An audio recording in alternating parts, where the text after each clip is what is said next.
এখানে আমি একটা বিষয় বলতে চাই, যদি ৭০ ধারা বিদ্যমান অবস্থায় মেনে নিয়ে বিরোধী দল সাংবিধানিক প্রক্রিয়ায় রাষ্ট্রপতি নির্বাচনে অংশগ্রহণ করে থাকে, তাহলে বিদ্যমান সংবিধান অনুযায়ী সংবিধান সংস্কার পরিষদের যে সদস্যরূপে তারা শপথ নিয়েছেন, সেটা সাংবিধানিকভাবে টিকে না, এই স্বীকৃতি তারাই দিলেন।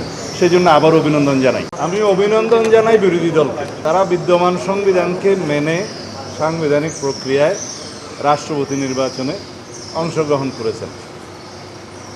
বিরোধী দল নির্বাচিত রাষ্ট্রপতিকে অভিনন্দন জানিয়েছেন।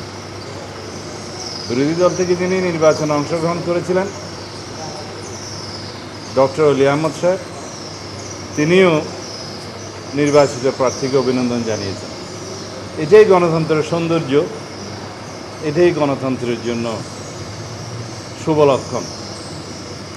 বিদ্যমান সংবিধান অনুযায়ী রাষ্ট্রপতির পদ শূন্য হলে নির্ধারিত সময়ে রাষ্ট্রপতির জন্য নির্বাচনের যে আইন আছে, সেই আইন অনুযায়ী নির্বাচন কমিশন তফসিল ঘোষণা করেন এবং সেই তফসিল অনুযায়ী নির্বাচন অনুষ্ঠিত হয়েছে। এখানে অংশগ্রহণ করে বিরোধী দল সাংবিধানিক প্রক্রিয়াকে এবং সংবিধানকে, বিদ্যমান সংবিধানকে স্বীকৃতি জানিয়েছে।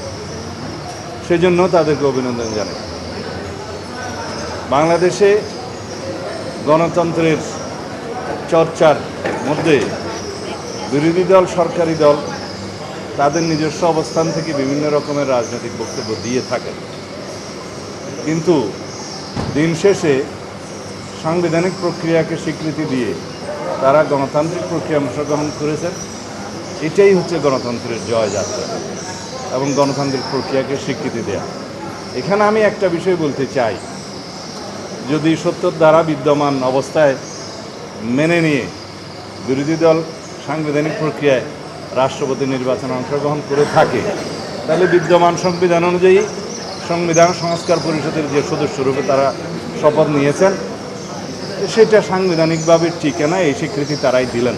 সেজন্য আবার অভিনন্দন জানাই।